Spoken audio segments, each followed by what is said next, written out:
Right, I'll be honest. I've probably spent the last 25 minutes trying to make an intro, sodding around with a new light that I've brought, trying to make a cool intro on this video, and it's just not going right, and I can't really do it. So, long and the short, I'm Curtis. I run the group Level Up FBA, and I'm going to share with you today 7 of the most valuable lessons I learned over 2018 and during Q4 2018 that I wish I knew before. And especially if you're new to the game, these are some lessons that I really do think you should take into consideration for 2019 and Q4 2019, because these are things that stopped me earning a few £1,000s in 2018. So I'm going to share with you today the most valuable lessons that I learned. I hope you can take some value from them. If you do, I'd really appreciate if you did like the video and comment below and all that jazz, and yada yada yada. So let's jump in, and I'm going to share with you the first lesson that I learned. So I'm sure you've all watched a lot of videos online where they tell you that the sort of minimum ROI, return on investment, that you're looking for is 30%.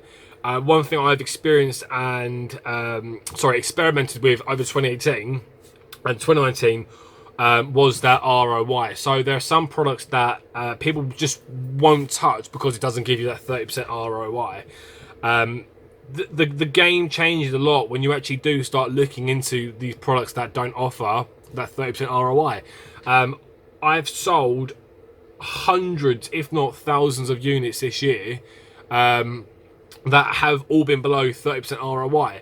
Now, straight away you think, all right, if it's less than 30% ROI, then you're not going to make a lot of money. Yeah, true, you're not going to make as much money per product. But if I can sell 2 products equaling the same amount of profit, and it takes you longer to sell 1 product that makes the same profit as those, I'm going to opt out and sell those products that sell quicker, offer me a less return on investment, but in the long run, they're making me more money because I'm selling them much more faster. And there's actually some products that I sell on a regular basis that I might even make 50p on them, but if I can flog 100 of them a month, brilliant. In one line, that's brilliant. So if I've got 10 lines of that, those 50p start adding up very quickly. So, and it's like that old, I'm probably going to ruin this now, but it's like that terminology or that saying, where they go, look after your pennies and your pounds will look after you. It is the case of that. You look after these small products that are making you a smaller profit, but they're churning over quickly. Then they'll look after you with the pounds, and the proof is in the pudding. If you don't believe me, just spend 50 quid on these lower returning, lower ROI products, and you will honestly see the proof in the pudding. I shit you not. That was a massive game changer for me in 2018, and going into 2019 now, I've got such a strong portfolio in terms of products on what I can sell because I haven't restricted myself to that 30% sort of criteria, as you could say. Another thing that I really did, this took me quite a long time to get over, and I struggled with it, and it was just comparing myself to other people. I spent a lot of the beginning of 2018 comparing myself to other people. So if I were to see someone doing very well, I'd get jealous. I'd get like, oh fuck, like they're doing better than me now, and I'd sulk. And I honestly would. I ain't gonna lie about it. I'd sulk and I'd sit there and just be like, oh right. Feeling sorry for myself, and it doesn't solve the problem. You're just gonna dig yourself a deeper hole of self-pity, and that's not how business works. Business works by you find the problem, you fucking solve it, or you get on with it, and that's what it was. And it took me quite a long time to get over that. One thing you've got to remember when you are doing this is that this is your own journey, and your goals and your results are so unique to you as a person that what someone else does or what somebody else earns, don't be jealous of it. Take it as inspiration. If you don't want to aspire to do those sort of things, don't worry about it. Like there's people that I know that are making thousands, and I mean thousands of pounds a day. I'm happy with what I'm at the moment. I'm not going to get jealous, but I aspire to be like that. I'm not going to get jealous. I'm not going to get angry anymore. I aspire to be like that.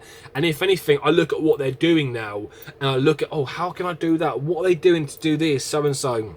And when they do post comments on Facebook and that sort of thing, I'm the first one to read them, to digest and dissect all these little things that they're commenting and talking about, just so I can maybe apply it to my business to become better. That's a really good tip, I would say, to people that have been giving it a try now for a few months and feel like they're not getting anywhere. Stop comparing yourself to other people. I done that for 2018, beginning of 2018, and it's a waste of time, it's a waste of energy, and it's not fair on yourself. So yeah, take that into consideration.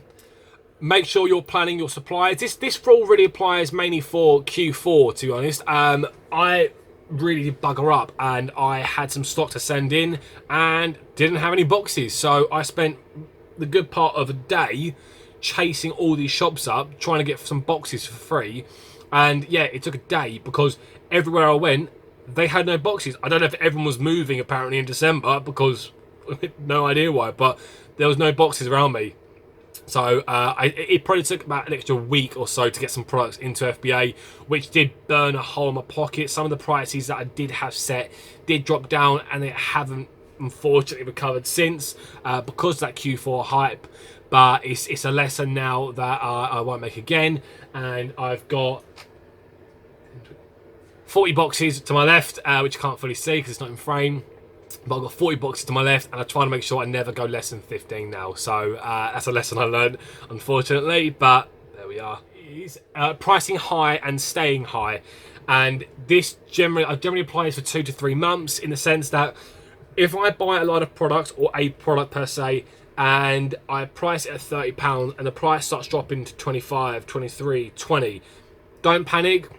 If the data shows on Keeper and other statistics that £30 is usually an average sell price, and it's not down to seasonality or demand during Q4, then hold your guns. I recently sold, and I actually put this screenshot in the Facebook group, Level Up FBA, in the description below.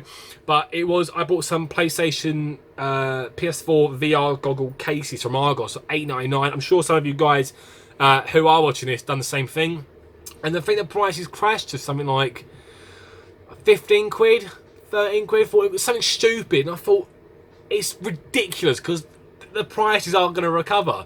So I held the prices out, and I think it was 6 weeks later on. Bear in mind, it was after Q4, so a lot of the demand did kick up and get rid of some of the undercutters, but for the most part, the price went up to about $23.99 again. So I'm laughing about that because I held my prices up high, and you don't want to get caught in the trap of repricing your stock down, because the only person you're affecting is yourself. If you've got the capital to keep your prices up high and tie money into stock for 2 to 3 months, brilliant.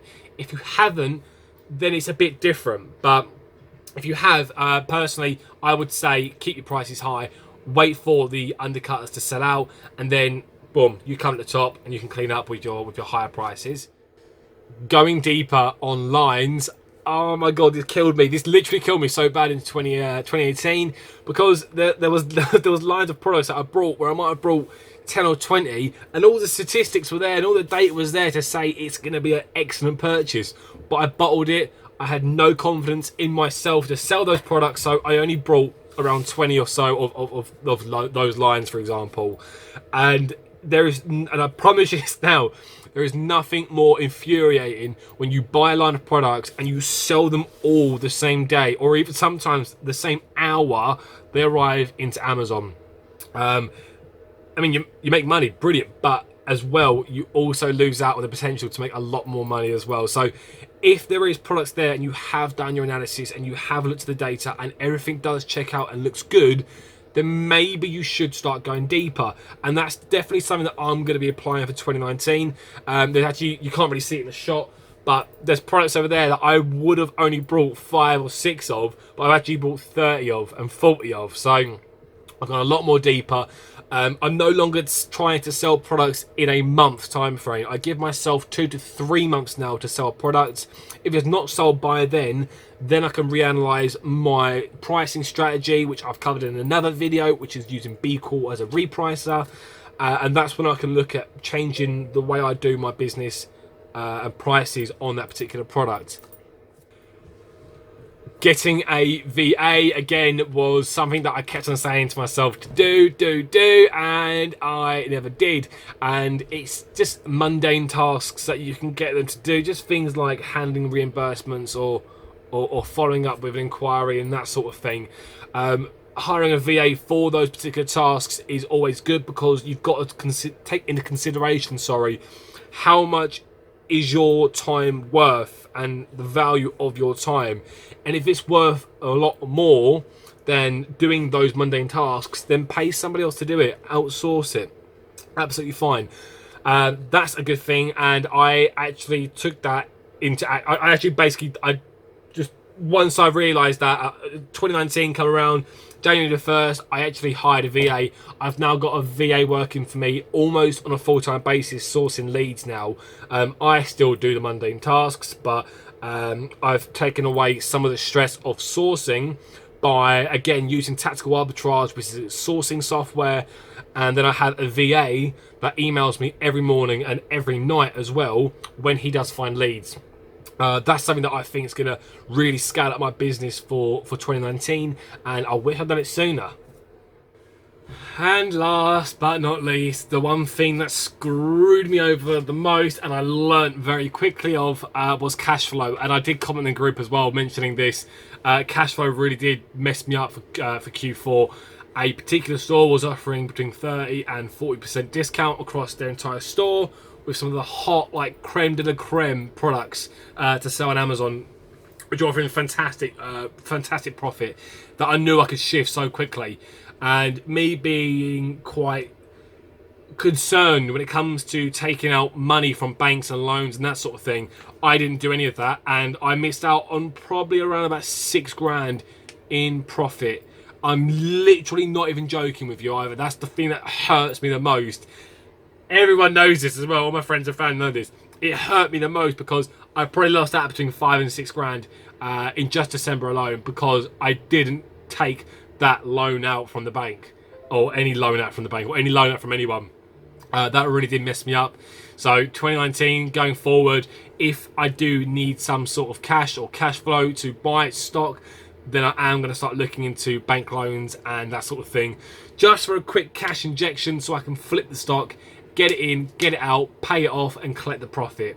That's something I really need to start doing and looking into and researching a bit more for 2019 and Q4 to 2019 as well. I hope you've enjoyed the video. I do apologise, it was very quick and it might be a bit choppy as well, where I'm trying these new editing things with my light and editing software and that sort of malarkey. But if you did, I'd really appreciate it if you did like the video, commented, and even better, if you joined the group in the description below. It's the group, it's the link to my my Facebook group. Everyone's great. There's like almost 700 of us now, but we just chat, we have a laugh. It's very laid back, no sales pitches, none of that sort of thing. We all just have a laugh. It's really interesting as well.